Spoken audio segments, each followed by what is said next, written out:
Hey guys, James here again. Is your Jeep 4-liter shredding belt? I've ran into it once or twice with this same Jeep, and I wasn't able to find it the first time around, but I believe I pretty much got it this time. It's wore out a little further. The part has failed. So if your Jeep's been shredding belts, just one of the multiple things you can look into. It's typically an obvious one. But in my case, it wasn't. So stick around. Let's go through a belt replacement and let's find this culprit here. Okay, let's take a look here. So as you can see, I've lost part of the belt. Actually, a full rib off of this belt.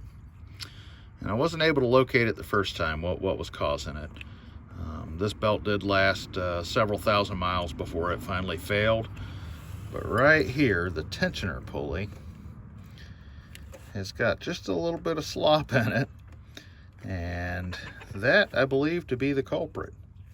So if you're planning on replacing a belt, the obvious answer is go ahead and replace your tensioner pulley and your idler pulley, which is over on the other side, right underneath the air conditioner compressor. So yeah, I got the bolt loosened a little bit now, so you can. It's really wobbling on the bolt, but even when it's tight, it's got a little bit of play. And what's happening is when we draw tension on the belt, the pulley is actually getting pulled crooked, and it's forcing the belt to walk off of the back of the power steering pump pulley. So we'll get tore into this and get the new tensioner pulley and new belt on and see how she goes. Okay, so what do we need to do this job with? Well, technically all we need is a 15mm wrench, a 15mm socket. If you have a ratcheting wrench, a gear wrench, or I guess mine's Blue Point, just that wrench will do in a pinch. And we're going to come down here. This is our tensioner bolt. First thing we want to do is go down below the power steering and loosen the bolt that holds our tensioner pulley on. Once that is loose, the adjusting screw is right there. And let me back out a bit. You can see the power steering pump and pulley. Come down here. Then we begin to back that off. Once we get that loose enough, you can typically reach down and loosen it up enough with your fingers to go ahead and pull the belt off. Before starting any of that, what we should be doing is disconnecting our battery. I'm not stressing over it too much. I'm the only person here today, so nobody is going to be cranking this thing without me. The next thing, before trying to fish the new belt in, is I check it against the old belt. And you can see I just kind of hung it over the hood latch, and I'm pulling it just snug. Just making sure that they're pretty close to the same length belts. And you can usually count on the old belt being a little longer than the new belt just due to stretching and stuff. But this one's close enough, it's gonna work, and we'll get it on and see how she works. All right, y'all. The new belt's on. It's working pretty good. One thing I always like to do before I do the final tension on it, I like to turn it over a couple times without starting it and just make sure that the belt is riding properly on all the pulleys. It looks good. Another thing I will do is I'll start it up. I'll run it for a minute or two and just kind of let everything seat in, make sure that new belt's seated into the grooves and riding on its pulleys the way it needs to be. And then I'll draw tension on my belt. Final tension on my belt, and we're pretty close there. And to check your tension, just take your belt with your fingers. You don't want to be able to go past a half a turn. You don't want it much tighter than that either, but right there is just about perfect. So if you can turn it 90 degrees without going past 90 degrees, that's where you want to be. And you can see there's still some up and down play in it. So now we'll go ahead and torque it down. get the pulley bolt tight, which it's very close now. When I'm drawing tension on the belt, I don't have this pulley, I don't have it super loose. Any belts I do, I will typically run this nut or bolt down snug and then back it off about a quarter of a turn.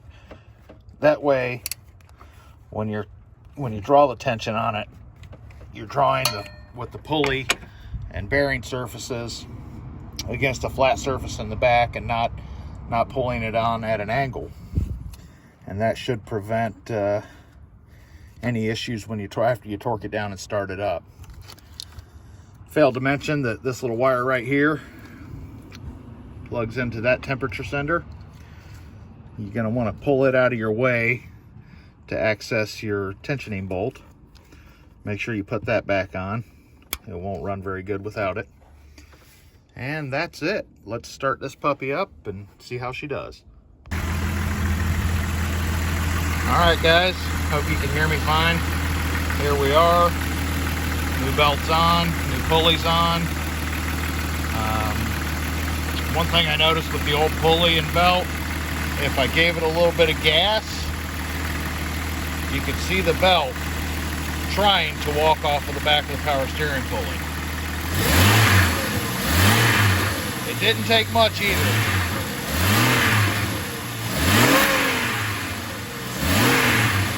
She's riding good and true now. And to give you guys an idea how minimal it was, that bearing by feel feels good. Let me see if I can dig it out here.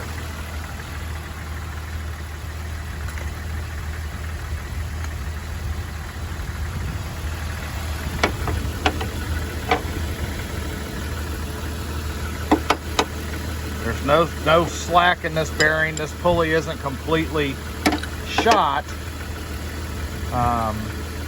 It's actually,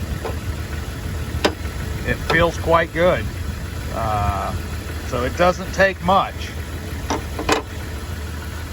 This little bushing right here drops down into the center of your bearing, just like that. So I was concerned about it. Well, maybe it's wore out. And I don't really feel any slack, but I'm sure there's got to be some. But one thing I didn't check was the center hole. That center hole may be boogered up or wallered out. I'm using some of my South Florida terms here. Central Florida boy now, but she may be boogered up a little bit in there, ovaled out, and that could be also have been the culprit. But either way, you've got a Jeep 4.0 that's shredding belts and you can't figure it out, I would start with either the tensioner pulley or the idler pulley, providing that your power or your water pump isn't wore out and have a sloppy shaft and bearing or bushing in it. The next two places I'd look is these two pulleys. Again, she's riding where she should now. So that's it, folks. Please don't forget to like, subscribe, hit that notification bell. Hopefully I can get some more videos coming to you soon. One last thing I want to share with you, in case you're on the side of the road and you don't happen to have this little dude. This is for a 96 Grand Cherokee 4.0. There's your belt routing diagram in case yours is missing. And I hope this video helps you guys. Thanks for watching.